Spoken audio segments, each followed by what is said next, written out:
it just sucks to be alive right now. I mean, the draft is coming. We're live. I'm barely streaming, guys. I'm so glad that you're here. Let's get...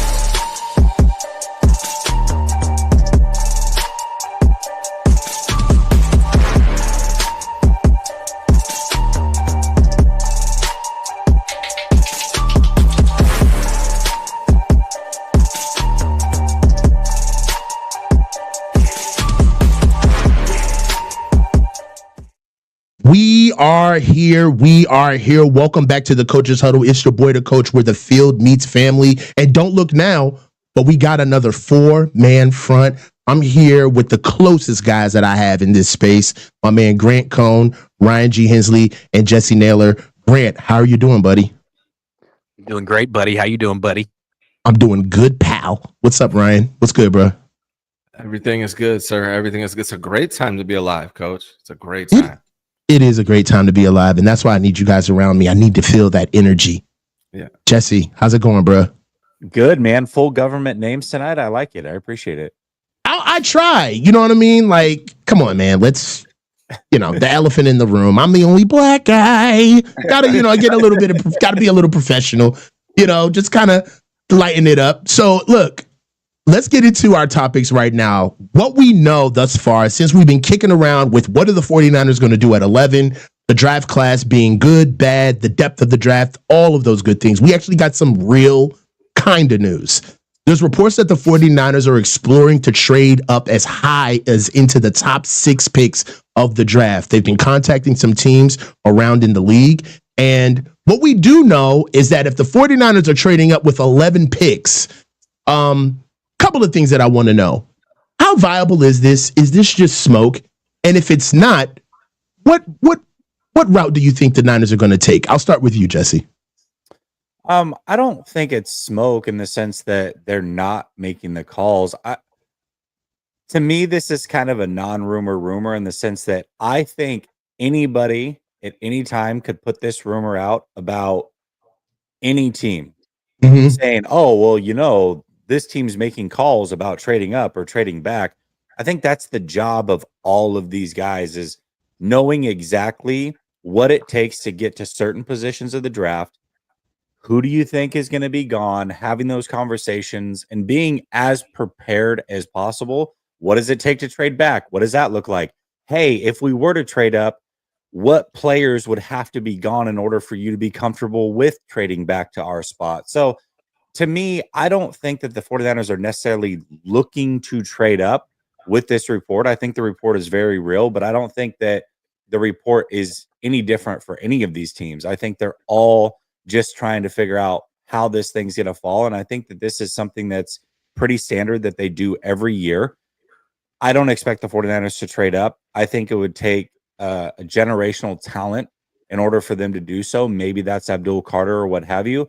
I just don't think that that's much of a reality. And knowing that the 49ers have so many needs, if they were to trade up into the top 6, I mean, you're probably talking about pick 43 and pick 75. I think that would be a disaster for a team that is looking for long-term viability and spent all offseason saying, hey, it's okay that we lost all the depth of this team because we're going to nail the draft. And if you take away 3 top 100 picks to go get one guy, I think that goes against everything that you've said completely. Ryan, what say you? Yeah, in general, I think Jesse's probably right. But let's play the game, right? If they're making these calls to move up, who would they be doing it for? One guy jumps out to me is Travis Hunter. I mean, this guy could actually – we don't know what position he's going to play in the NFL, but the 49ers have depth issues at corner. And so for Travis Hunter to be able to step in and be the third corner when they need a third corner on the field, that might be a good option. And he solved some answers at wide receiver while Brandon Ayuk is recuperating. So maybe that's a guy that they're possibly interested in. The only other thing I could think of is positioning themselves to make a big trade. And I'm just speculating here, but trading Brock and grabbing one of these quarterbacks. But my hope is, like Jesse, they've learned from their past mistakes with Trey Lance, and they're not going to be going that route this draft. Grant, what you got? I mean, it seems like it's plausible considering this regime did this 4 years ago. They had the 12th pick. They traded up for the 3rd pick. They took Trey Lance. What was so wild about that is they did it a month before the draft. Right. If they do trade up, I hope they would do it like during the draft while the team is on the clock so they know who exactly is available. And I would hope they're not trading up for a quarterback. I don't think they are. But if they were to, like, instead of going to the top 3, what if they went to 6? That's what the report was, right? In the top 6. Right, top 6. They traded up with the Raiders. Like you say, the Niners have a lot of needs. Well, the Raiders have a lot of needs. Maybe a lot. So what if they trade up with the Raiders and maybe I don't know what it would cost them, first this year, the second next year. I don't know. And they took Ashton Genty, the running back from Boise State. My logic here, I mean, look, if Abdul Carter's there, he's a great player. I don't know if he'll be there at 6, but you get Genty, and we've talked about this before. The way I feel on this team, it really depended on a dominant running back. And when they don't have it, the whole kind of operation breaks down. They need to they win with a specific game script. They need to play with leads. They need 8 in the box so they can exploit single high coverages with play action passes. When they had Jordan Mason last year, he was doing great, but he wasn't forcing 8-man boxes, and the offense struggled, and they weren't winning. I think if you anytime they have a dominant running back, they tend to go on runs, whether it was Mostert, McCaffrey. Genty is one more pitch for Genty. The Niners are trying to do what the Eagles did. The Eagles lost a Super Bowl, fell apart, came back, won the Super Bowl. How do they do it? They got Fangio, they got Barkley. They did a lot of great things, but those were the 2 big additions to that team. Well, the Niners got Saleh, and they're hoping that McCaffrey can come back and be, because he's Barkley when he's healthy, but if he doesn't stay healthy, they're in a whole lot of trouble. You bring in Genty, that offense is freaking elite if he's who we think he is. All right. Well, a couple of things. For me, I don't want to give them as much credit where just because they're trading up for a guy that they know can change it all. I mean, this is a team, like Grant just mentioned, that moved heaven and earth for a chance to pick at the top 3. I know that gets missed. We always like to talk about they traded up to go get Trey Lance. No, they didn't. They traded up for a chance to pick players. So for me, I don't want to put the cart in front of the horse and give them that much credit as if they know exactly who they want. Maybe they feel as though that a Travis Hunter, as Ryan has mentioned, or Ashton Genty, as Grant has mentioned, and for me, an Armand Mimbu puts them in striking distance. We just had a show yesterday where me and Jesse just had a show yesterday where we covered on what true guys are first round picks in this draft, right? And we fell at around 9 to 11 guys, right? If we're being fair. The Niners may think it's a smaller list, right? And if these guys are going to go trade up to get into the top 6, I don't think it's be on a running back, just purely on the room, right? It's a pretty solid room as far as what do you have? You have Hampton, you have the kid out of Tennessee. There's a lot of good backs. And as well with Travis Hunter, I don't believe that Travis Hunter is going to play both positions in the league. But the Niners, I say the Niners do need a corner more than they would need a receiver. Is somebody like Will Johnson, somebody that they could come up into and get? I think that'd be a little too rich. But in my biggest opinion, I think that it's tackle.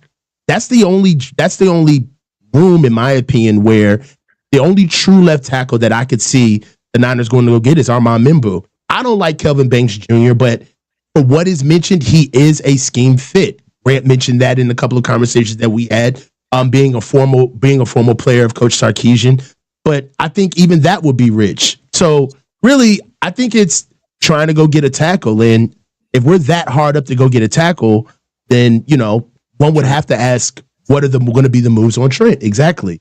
So do any of you want to touch on that? If you believe that maybe there could be some movement with Trent moving down the line, that's a topic that I covered last week on, is Trent possibly going to pull a Staley on us, a Joe Staley on us? How do you guys feel about that?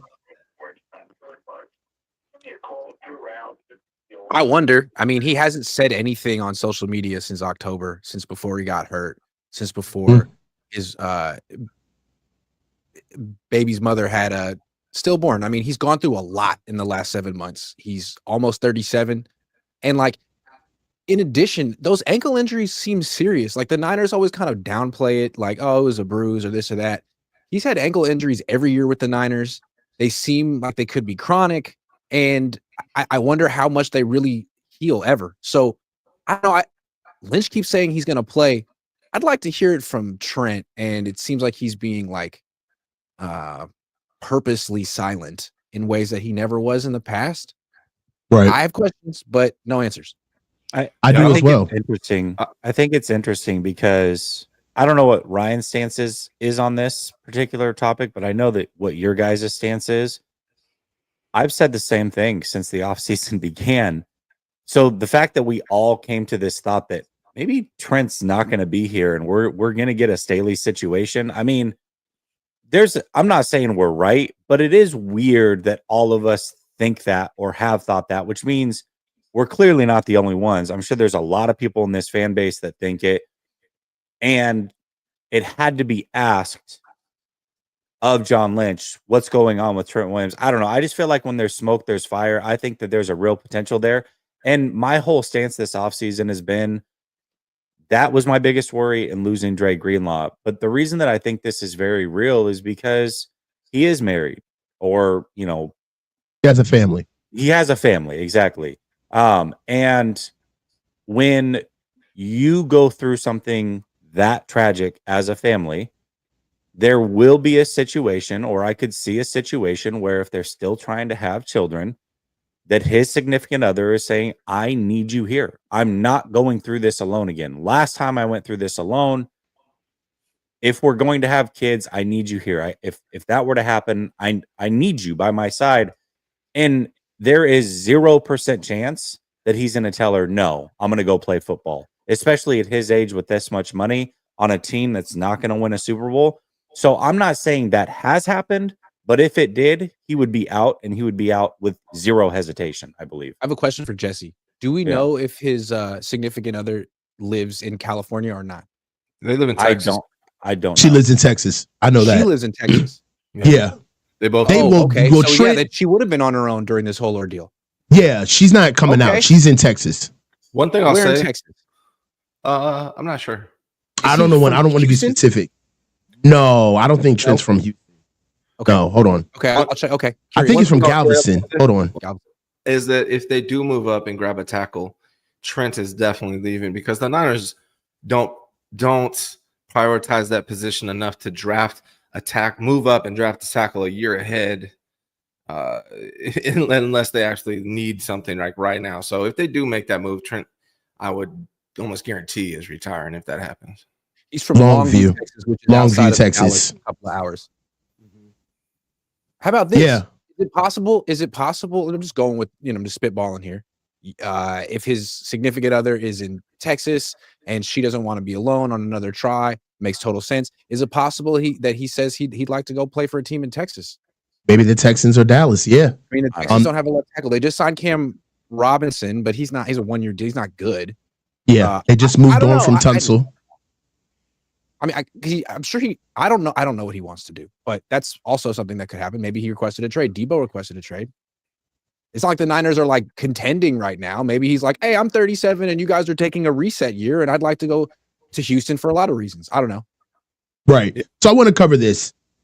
We're not hypothesizing Trent's conversation with his wife, but what we are hypothesizing is what happens during certain pockets of the offseason, right? When things are in transition and in flux, that's when moves are made, right? The responsibilities he's faced with. Yes, and what we're left with are the context clues of the season and what we know, all right? And precedent, what has also happened. Let's not forget that we also lost Travarius Ward due to some off the field situations where he was very open about him completely being out on just being in California, period. So this isn't necessarily just off the cuff speculation, but this is us piecing together what we have already seen in the past and trying to make an educated conversation around it. Also, if they trade up for Membu or they take Kelvin Banks at 11, you already know what's going on. 100%. They're not drafting him to play left guard. Yeah, right. We're not about to hypothesize about where Mom Membu's going to play and why. We know exactly where he's going to play and why. It's because Trent has moved on and the Niners knew about it And Trent was quiet about it until the Niners struck and made a move. So really what we're doing right now, go ahead. There's also the Joe Staley precedent. The fact that this happened with Joe Staley and the Niners were like, hey, sorry, we kind of didn't tell you the truth, but you know why, right? Like we needed to get a replacement before the rest of the league knew that Staley was retiring. So if that's how they do business, why wouldn't they? If Trent's like, hey, look, guys, I know I signed an extension. I'm so sorry. Things changed. I can't play anymore. Why wouldn't the Niners be like, don't say anything. Don't make up your mind. Let's revisit this. That's how 100%. They did it with Staley. Yeah, I mean, right now, if you're in the Niners position, you can't be seen as thirsty. So really what you got to do is you got to facilitate whatever Trent wants to do in the moment, right? Mm-hmm. I mean, for Christ's sake, they even drove all the way out to talk to Debo. They drove all the way out. They've been getting their frequent flyer miles in the offseason, basically giving these guys the opportunity and the space to make a decision that they need to make. To be honest with you, they deserve this. They set the standard with these guys a long time ago. The offseason they've had with these guys have empowered the players to feel as though that they have options, right? And they don't necessarily want to come to the table with the team. So in a sense, I do feel for them because it's a weird position to be in. But at the same time, they haven't necessarily set any good precedents on kind of saving themselves on the back end from this happening in the future. Going to close this topic out and get into the next one, guys. Are the 49ers one bad draft class away from a hard rebuild? They've managed to stay elite through savvy drafting and pickups through free agency and the like. But is this roster one bad class away from needing to hit the hard reset button around Brock Purdy? How do you guys feel about this? I mean, do they really need it this year? And what is the importance on actually striking gold with not even all the picks, but some of their gotta-have-it picks, the first, second, and third round picks? I'll start with you, Greg. I mean, it seems like their whole strategy for their reset or recalibration is like, well, look what the Rams did.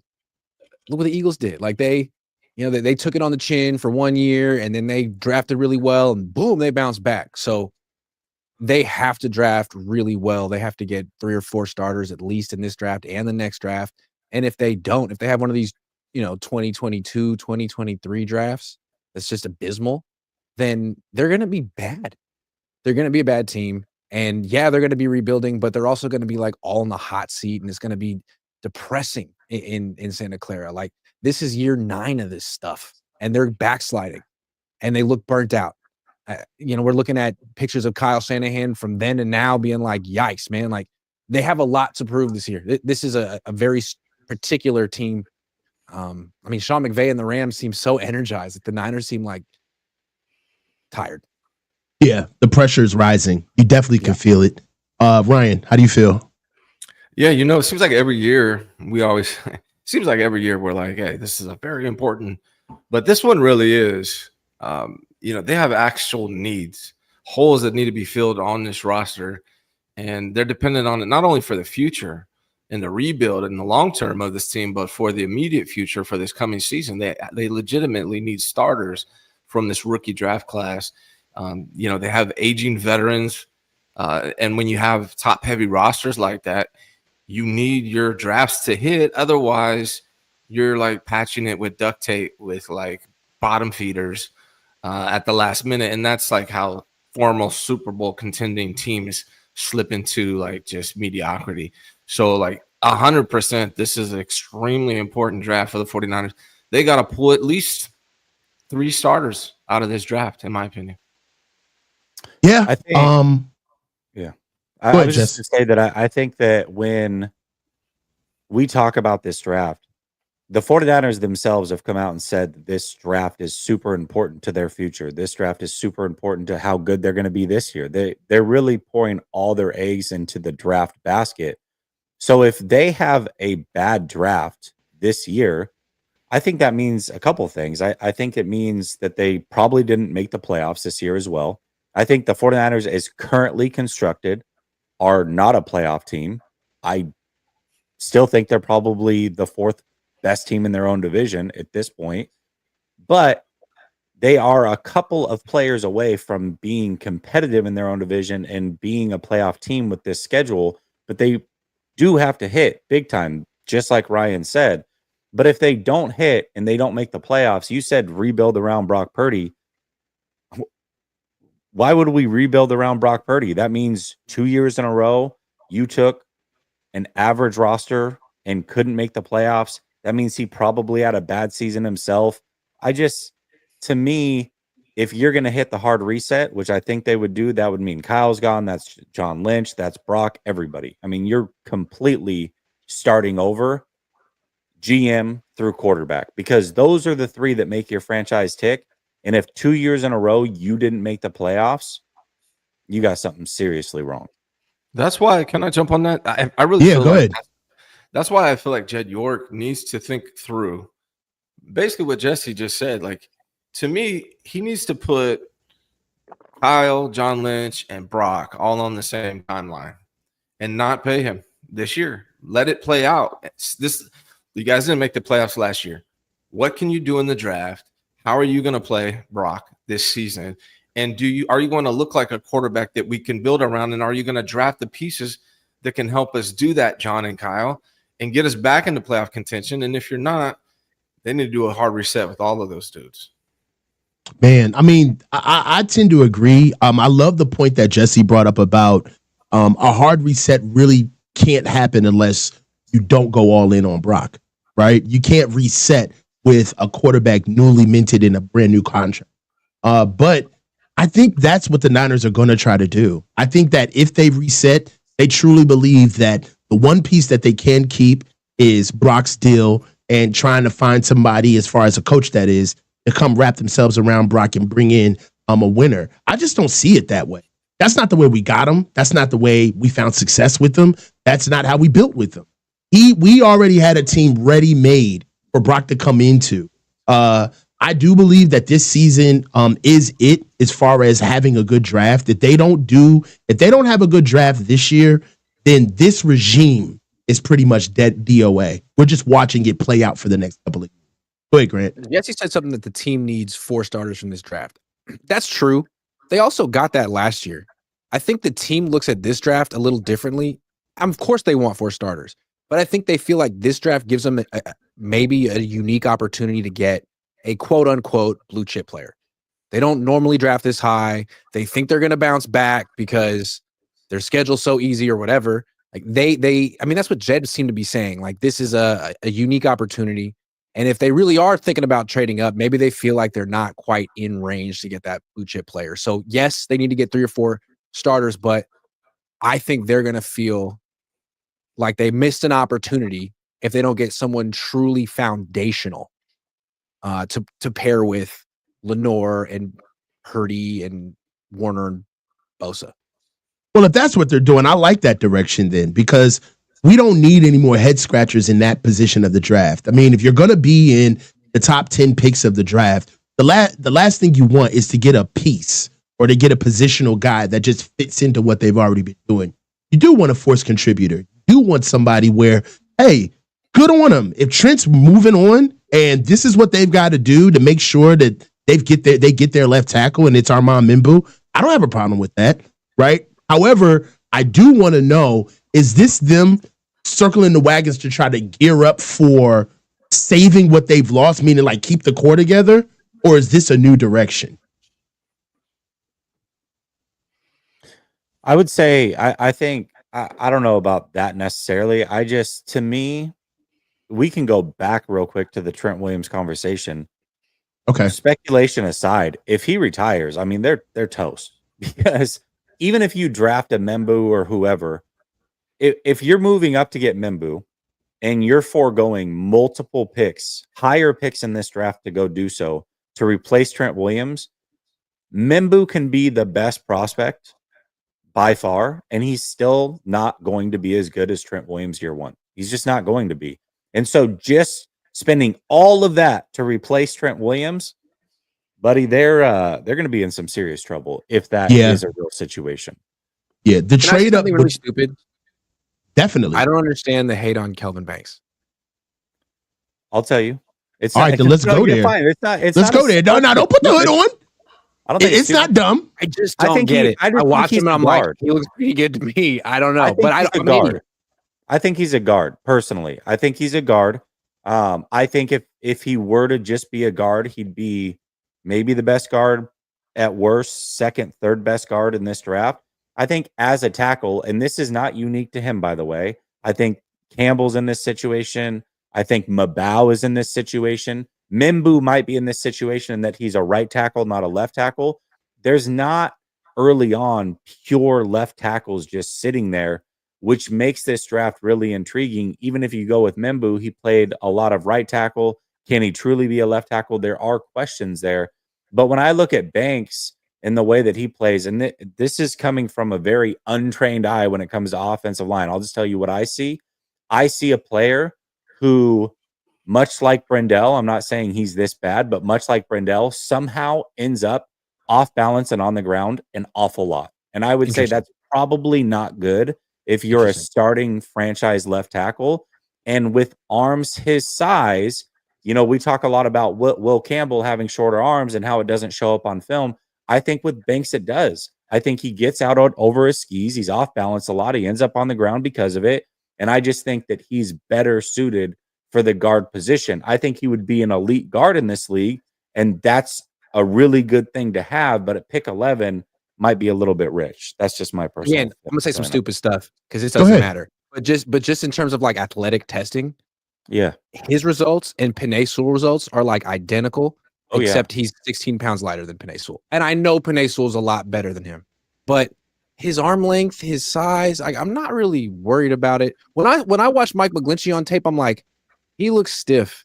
He looks mechanical. He clearly is going to have problems with power. With this guy, I'm like, I don't know. He played left tackle. He played left tackle in the SEC for 3 years.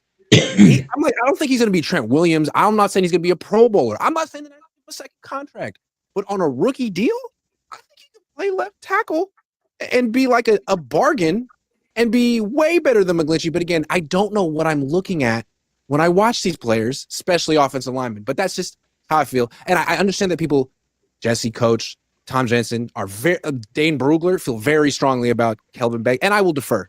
I just wanted to say some stupid stuff. Go ahead. I love the way you set that up. But for fear of being redundant, everything that Jesse said is pretty much why I believe that he's a good player. He's a very good player. I just think that he's a very good guard. I believe that now, and it's hard for people to see this. Pass protection and offensive tackle in the league. Yes, that's my main point. And let me just draw a little syntax so we can just understand, because people don't really understand offensive line, and that's okay. It's a boring position to those who, guys who don't touch the ball, and I get it. But the game is revolutionizing all over the field, and definitely with defensive line. And when you've got defensive ends that are starting in the NFL that are weighing 245 pounds, 250 pounds, okay? And these guys are flying and screaming off the edge. And now that used to be your special guy. Now that's your rotational guy. That's the bare minimum that you're going to see on the edge. When you see offensive linemen struggle with a certain skill set that they're going to see on a regular basis in the NFL, that's what kind of worries. It's not necessarily what he's done on film. When you look at him on film, I get it, Grant. You're like, God, this guy is kind of like throwing people all over the place. It's the SEC. Yeah, and as a run blocker at offensive tackle, he can execute everything that he'd need to on the Niners as a run blocker. Exactly. What's there not to like? And I get all of that. Right. But one thing that we have to realize is that one of the only things that does not make sense for the 49ers offensively is their drop back passing. And one of the reasons why they get away with that stuff is because they've got special people on the offensive line, like a Trent Williams, that can be as athletic as you need him to be on the get out when you're doing 7-step drops when you're not supposed to be doing 7-step drops. When your game is primarily predicated on play action and you're not moving the pocket, but you got a Trent Williams that can be a freak out there and make you right. My thing is that putting him at left tackle is going to be a little too much for him to be traditional, especially with the Kyle Shanahan. Go ahead, Greg. I think Niner fans are just spoiled because they had the Trent Williams. They went from Joe Staley to Trent Williams. Now they're like, right. Sorry, this guy's just not an offensive tackle in my book. It's like, in your book, you only settle for the greatest left tackle of all time. Like, that's your standard, and I love that. I love that. You're not getting the next Trent Williams. His replacement is going to be a good player, hopefully. Right. I understand that. But if you're going to get a Trent Williams, you might as well get the closest one. And I think Armand Mimbu is more apt to do the job than a Kelvin Banks Jr. Would you rather trade up for Mimbu or take Banks at 11? I take Banks at 11. Assuming Trent Williams retires. Yes. I wouldn't trade up for Armand Mimbu. I like Jesse, Mimbu. how you feel? Connor Lee at 11? So if I'm going to go after one of them, I'm going to go after the one I think is special, which is Mimbu. I think he's a no-brainer. So I would go out and get him. No, you wouldn't have to go because I think the truth of the matter is that we just watched Jalen Moore do Trent Williams' job for 2 months. So I don't want to forget that point either. What we really need are 2 defensive tackles. When we're talking about the starters that we need in this year's draft, it ain't offensive line. It's defensive tackle, edge, and we need a corner, right? Or possibly a safety.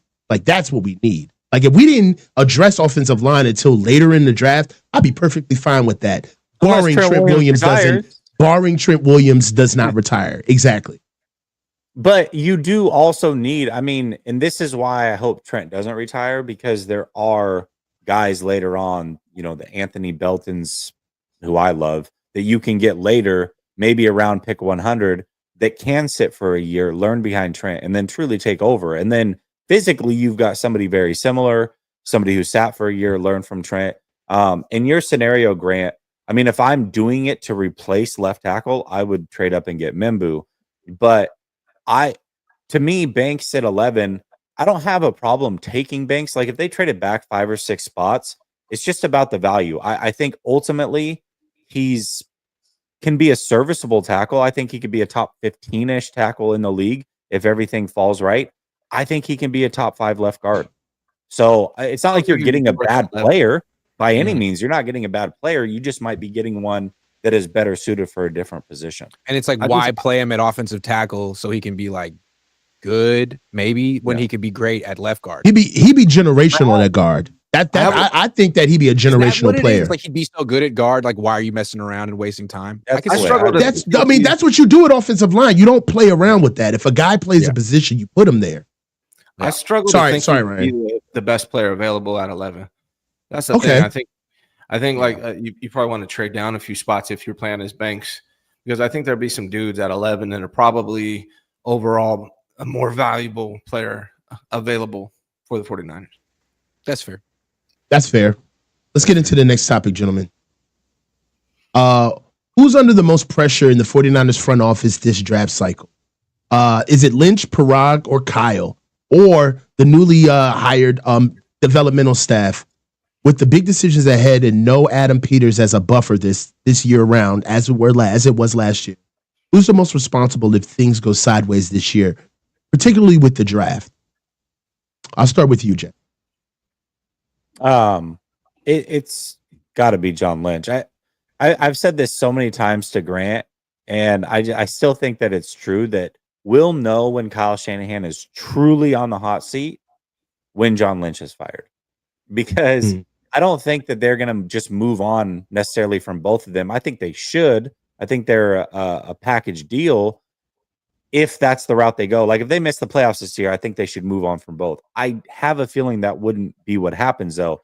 Remember when they got, I think it was their second extension, and Grant, you remember these things a lot better than I do, but I swear when they got their second extension, Kyle got his first, and then it was like months later, after they proved that they could win and continue to win, that John Lynch finally got his to line up. But that to me says they prefer Kyle Shanahan, and if they're having to make decisions, one guy is going to have to go. I think it would be John Lynch before Kyle Shanahan. So for that reason, I would say that this draft cycle, being also that he's the GM, and it's very easy if you're the owner and you prefer Kyle Shanahan anyways, to go, well, he's the GM. He's the one that makes the picks. I mean, it's not Kyle's fault. He's just coaching the team. We had to move on. What do you think, Ryan? I actually disagree with Jess. I think the phrase "with great power comes great responsibility," and I think everyone within the organization and even outside know that Kyle Shanahan is the ultimate decision maker. Excuse me, with everything. Now, maybe that's changed a little bit financially this year, but I think generally speaking, most people believe that Kyle has the final say. I think even John Lynch said that. So to me, when you have that much control, like Kyle Shanahan does, the pressure ultimately falls to you. So I would say Kyle. What do you think, Grant? I got a different way to look at this. What if they do really well in the draft?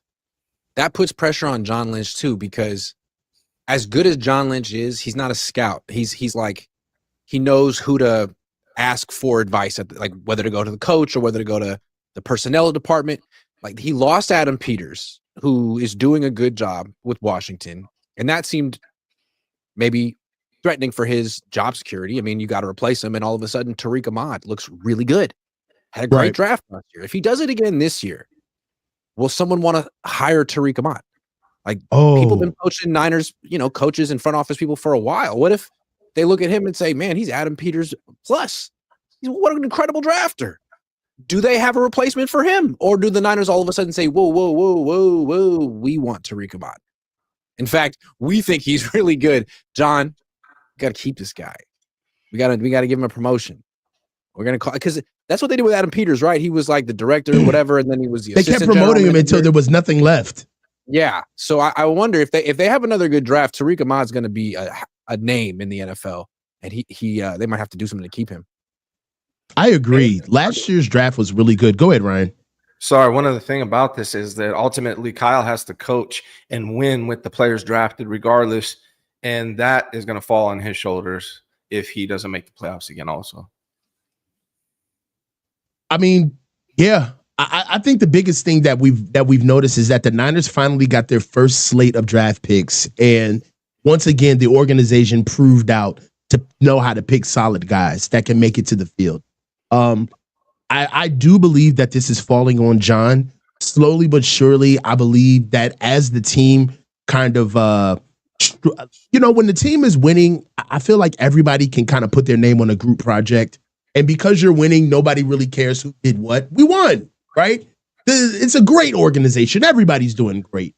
But when you start losing, heads will roll. And you want to start looking at specifically what is going on. The Niners need to get doged. Okay, like they need somebody to come in and look at efficiency, waste, and fraud, and who's actually doing their job inside of the Niners organization. And I think that John may be having to give his 5 bullet points of efficiency and what he did every week, because it's starting to finally ask John, hey, John, what have you been doing? Tell us specifically what your job is, because now that the draft is kind of turned around and Adam Peters isn't here, we've clearly got Tariq in tow. What's your contribution to all of this specifically? Really? So I do believe that John is going to be the squeaky wheel that gets the oil. I do. I think that pretty soon it's going to become quite clear, especially, you know what, also why I think it's going to be John too, because there's no more money to throw around. There's no more money to. So the Niners aren't going to be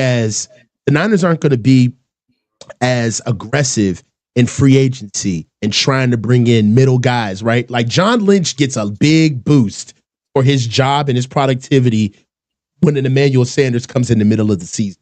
Let's be real. We don't even think about what John does until we sign a guy in the middle of the season. Then it's like, man, John is worth his weight in gold, man.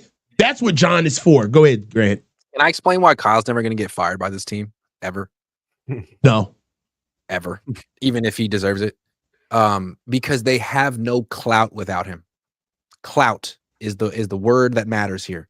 If they were to fire him, they wouldn't get Ben Johnson.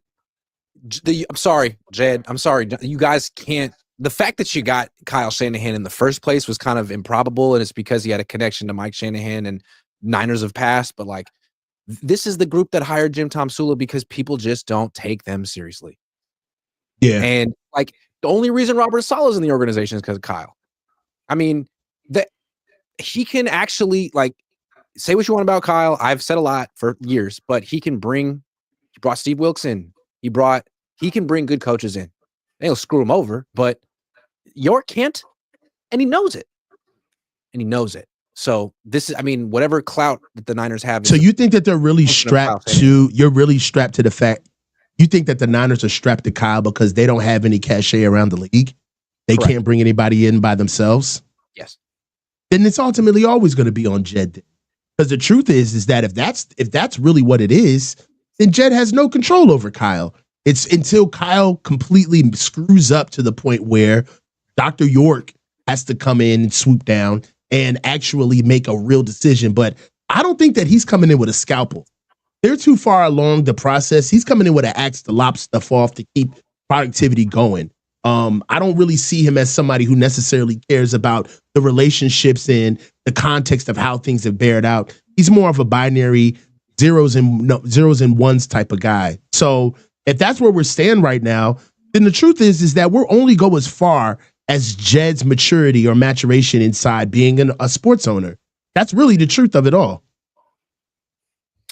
I also want to address what Kenny's saying in the chat about Adam Peters. Like, well, I mean, it seems pretty easy. He nailed the second overall pick in Jaden Daniels. I mean, no brainer, right? That draft process, it wasn't a no brainer. A lot of people had Drake May as their number 2 guy. They had a real decision there. And coming in your first year and getting the quarterback position seemingly right. We'll see what Jaden Daniels ends up being. It was 1 year, but it looks like they got it right. That's more than John Lynch can say. John Lynch is 9 years in and hasn't gotten it right necessarily. Now, maybe they stumbled upon getting it right with Brock Purdy, depending on where you stand on that. But even then, Brock Purdy isn't getting it right to the level of Jaden Daniels. And that wasn't the only good pick that they had. They drafted Brandon Coleman in the 3rd round, who played a lot for them at tackle. Come on, bro. Luke McCaffrey. They drafted Mike Sarenstall, who was one of the better corners in the whole NFL. So yeah, dude, they hit on the draft, and that team still is void of a lot of talent. We'll see what happens with them this year, but they did a good job of taking a real dumpster fire. I mean, Coach, you lived there. Yeah, it's a horrible. Listen. It was a dumpster fire, man. I don't think that people realize what Adam Peters is doing because it's happening so fast, right? And they think that they lucked up, but you don't get one guy and completely turn it all the way around. All right. If you really want to pay attention to the Commanders, you should have been looking at what they were doing in free agency before the draft even hit. They had basically switched out their entire team with brand new guys that they brought in, on top of, like you just said, drafting a Jerzon Newton with 36 overall, a Mike Sainristil with 50th overall. Also, Luke McCaffrey was a force contributor for them with the 100th pick overall, on top of Brandon Coleman starting for them on the interior offensive line. And they shored up the end of their draft with Javonte Jean-Baptiste, who actually played for them at edge out of Notre Dame. That's value. You know what I'm saying? That's more than lucking up on a quarterback. I mean, I know the quarterback led a lot of the headlines moving forward with the Commanders, but it's a little bit deeper than rap. Now that you mention it, now that Adam Peters has really put John Lynch on the hot seat by getting such a good quarterback, and I think what's going to happen is the Niners are going to trade up for Cam Ward. I think that's what's going to happen. I think it's going to happen. Now, because Jesse put it in my head, like John Lynch has to answer for Jaden Daniels. And it ain't Brock. No offense, but it ain't Brock. So Cam Ward, first pick. Well, I guess my question is, why are we putting the draft picks on John when it's known that Kyle is heavily involved in these decisions? Because you got to have a fall guy. I mean, come on. I'm putting it on John because Kyle's never going to come out and own a process by himself. They're always going to try to make it look like it was a collaborative effort. I think my point is this: like, if we're talking about who's the pressure on behind closed doors, they know who wanted to trade 3 first-round draft picks and get Trey Lance. And if that was Kyle or John, that's who the pressure's on. It's behind closed doors, they know who is responsible for that fiasco. What if behind closed doors they know that it was the Yorks who wanted Trey Lance? then nothing's gonna happen. And Kyle wanted Mac Jones, who would have been the wrong pick anyway. I mean, he was available at 15. You'd have to trade up for him. But what if it was like the owners pushed for it? I don't see a world Adam where signed Trey Lance this offseason. I don't see a world where the Niners treat Kyle Shanahan like Gin Pop. They'll never do that to him. If it's up to Jed. They'll never get Kyle and fire him and have him out there as being exposed as the reason why the team didn't succeed. They'll use John as a sacrificial lamb. They won't just let it fall on Kyle. Part of the reason the Yorks have no clout or cachet is because of how they treated Harbaugh. They're not going to do that again with Kyle. They understand that Kyle has more clout than them, so they got to be careful. Now, other ownerships like the Eagles wouldn't give a fuck. They'd be like, "Sorry, Kyle, we're the fucking Eagles," but that's not the Niners. Definitely. Any more? Go ahead, bro. Yeah. I just real quick too. Like Kenny, I agree with you. I had Jaden Daniels as the number 1 quarterback, bud, but that doesn't mean that was the consensus. I mean, I just went to rankings from PFF for last year's quarterbacks. They had Drake May at number 2, so it wasn't as if and saying, well, it's the 2nd overall pick, they better hit. The 49ers had the 3rd overall pick, and they didn't hit. So what are we talking about? Yeah, that's perfect. On a quarterback, nonetheless. The shit's chess. It ain't checkers. Come on, man. Get it together. So look, which current 49er can be replaced by a rookie this season? And you can't say Jake Brindle. Veterans better stay alert. The right draft pick could push someone out of the job before week 1. Who's the most vulnerable? I'll start with you, Ryan. I appreciate it. I'll raise my hand politely and everything.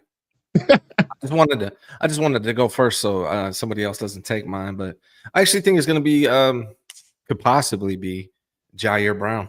I think Jair Brown was heavily underwhelming last season. Did not, first year there were things that made him intriguing. Second year, his everything dropped stock down on Jair Brown. So I do actually think the 49ers are going to draft the safety, and there's a good chance that they can find somebody that could take Jair Brown's spot. So that's my choice of what veteran could be replaced by a rookie this season. I love that pick too, because this is a unusually deep safety draft. There's a lot of good safeties in this year's class. So that could be something that they write. And he did. Jair Brown had a really bad season this year. He regressed. So I'll go ahead and kick it over to you, Jesse. Well, the obvious answer is going to be whoever's the starting defensive tackles, because neither of those guys should be starting. But I will go with D. Winters. I mean, what's interesting about D. Winters is I think a lot of 49er fans see flashes from him and really like him. But when the 49ers brass talk about him, they are not shooing him in to be a starter at all. They're like, yeah, I mean, he'll compete with everybody else and all the other guys we draft. They don't seem to like him the way that fans do, or I don't know how you guys feel about him. I like him, but it's almost like a Jordan Mason situation, but at linebacker on defense, where it's like, man, what are we not seeing? What is happening in practices or in games that they're not a fan of, that they're just willing to let him be replaced?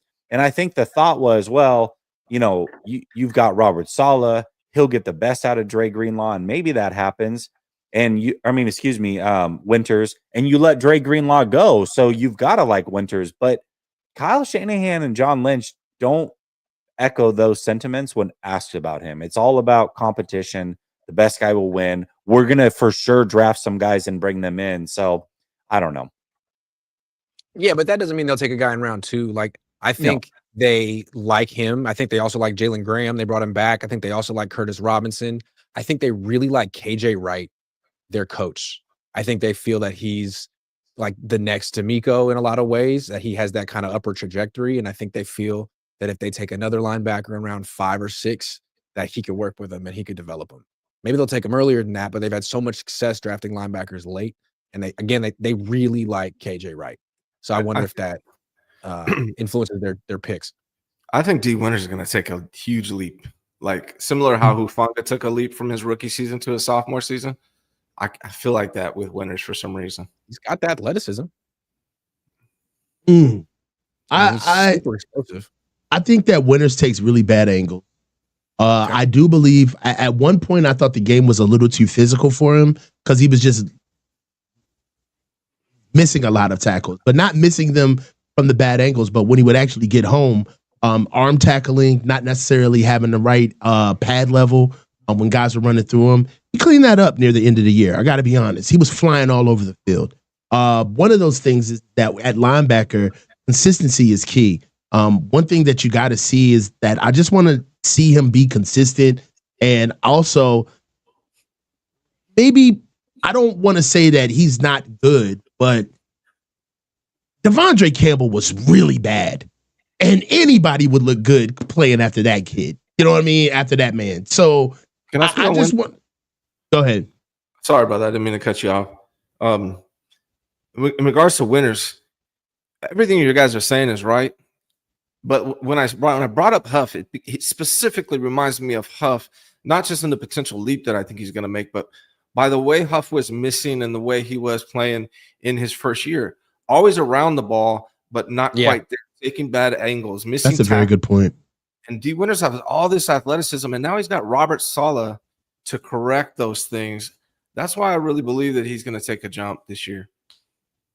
That's a very good point. I really didn't look at the Robert Saleh boost as far as not only him coming in, not only with him coming in and shoring up the defense, but his own expertise as being a linebacker whisperer, if you will. So it's also, I don't think they're going to feel desperate to draft a linebacker super high in the draft. I think they can that's feel what I was going with, because now, like now that I see that the Jahad Campbell pick doesn't seem as viable, knowing that you have a guy in the building that can get the best out of any guy he picks up. So that does kind of shape things out. 2 guys. Yeah. Also, Holland 3. Holland. Yeah. Also, I'm moving in as far as players that I believe that could possibly lose their job. I think that some of these young rooks may get shifted around. I'm looking at Jacob Cowing. Like, he's not safe from having his job already put in competition. A lot of these guys that we saw, like with the quarterback. Yeah, I'll give you that. But a lot of these guys that we think are just automatically going to have these jobs that we saw them pick up over the season last year, that was a losing season. One thing I want to bring up is that we do talk about, the 4 starters that we got out of the draft class. Some of that was by necessity, not necessarily because they were just killing in practice and beating out starters. Yeah, somebody had to start. And I understand calling him a starter. It's cool juxtaposed to the draft. But if all things were equal, would Malik Mustafa started? Would he have started? Right? If all things were equal and we were at our best, does Ricky Pearsall find the field? Right? So for me, he would have sat behind Burford if he didn't get injured. Exactly. Right. So in my opinion, I do see a lot of the rookies that were kind of, I don't know, like since they've been here, we're just thinking that that's their spot. I think that the cement is still wet there.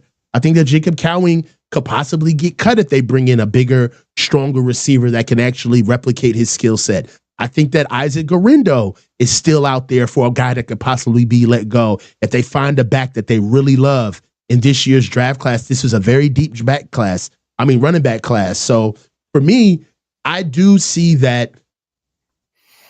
I love the young guys that we have, but I'm not necessarily sold on them being our guys.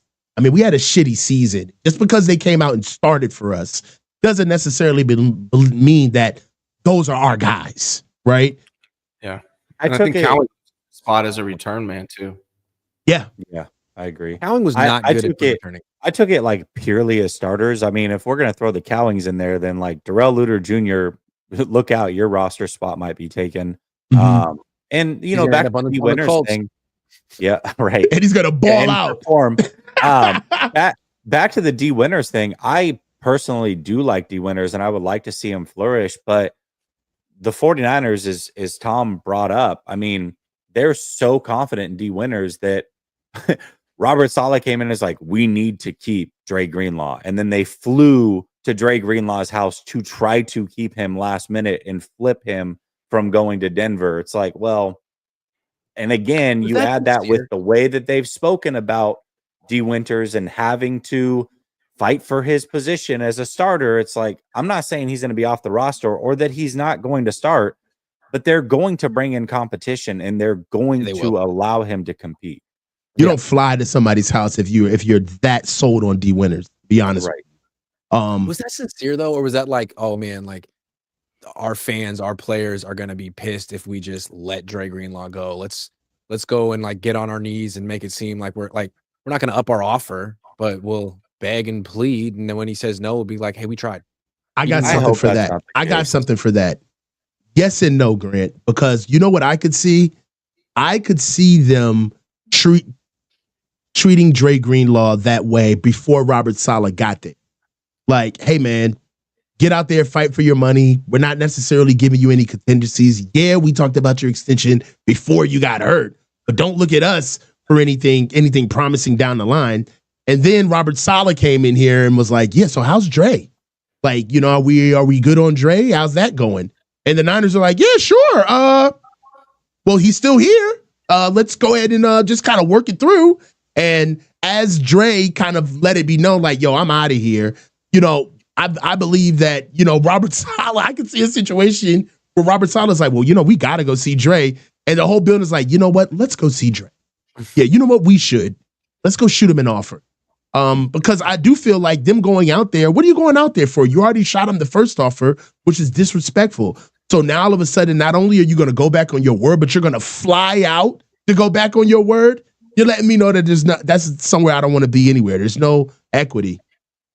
What's less embarrassing, if that is what they actually did, was to capitulate to fans, which I think is crazy if that's what's happening. That's nuts.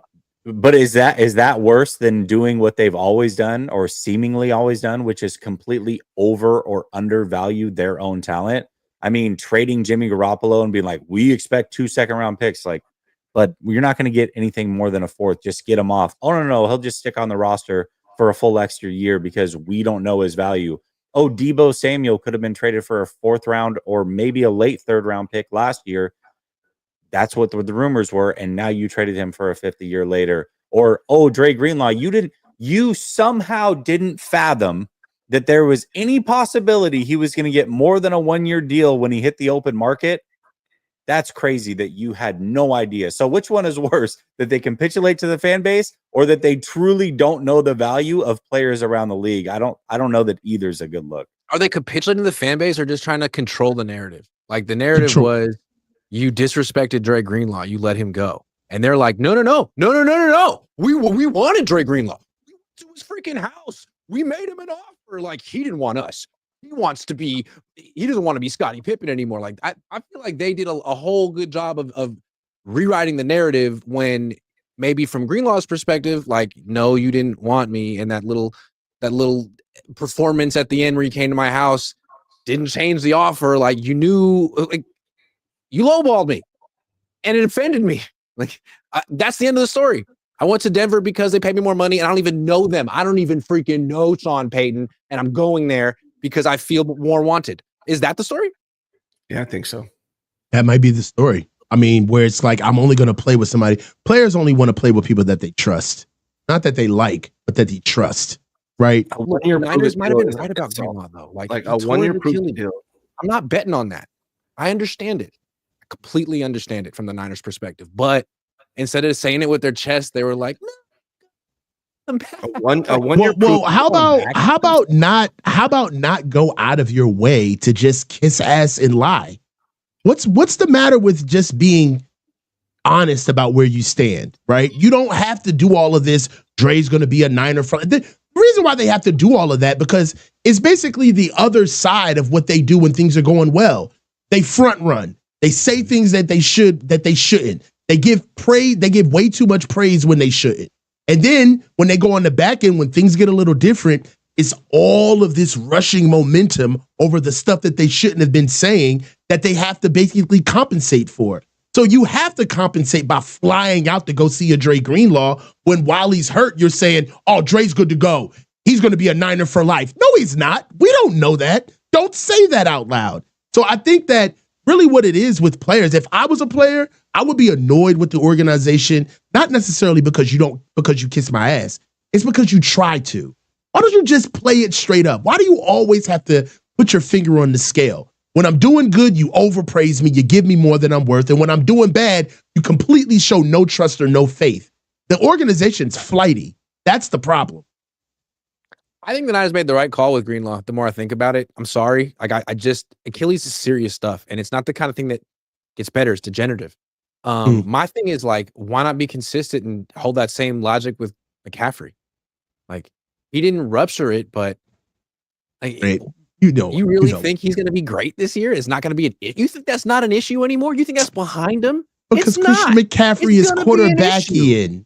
He's quarterbacking. You know why? Christian McCaffrey is more Masters. Dre Greenlaw is more Source Awards. You get it. He's more quarterbacky. They're gonna look out for the grace of the career, the majesty of Christian McCaffrey's. How he runs the ball is so majestic. We've got to protect that. Dre. Hey man, go tackle somebody. Dre Greenlaw rushed back from that Achilles injury. Rushed back, and when he played, he looked explosive. McCaffrey took his sweet time, went to Germany, thought about it, prayed on it, came back, didn't look that good, and then got hurt again. I'm just saying. All right, guys. We got a lightning round of a topic. This is the last one, or you guys want to get out of here? We're an hour in. Quick lightning round. I just have to go in 4 minutes. So all right, so let's go. You can go first. All right, don't act like you want to be here.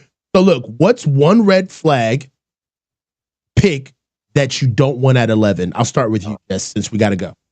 That's easy. That's Tyler Warren. He's been my guy since day one.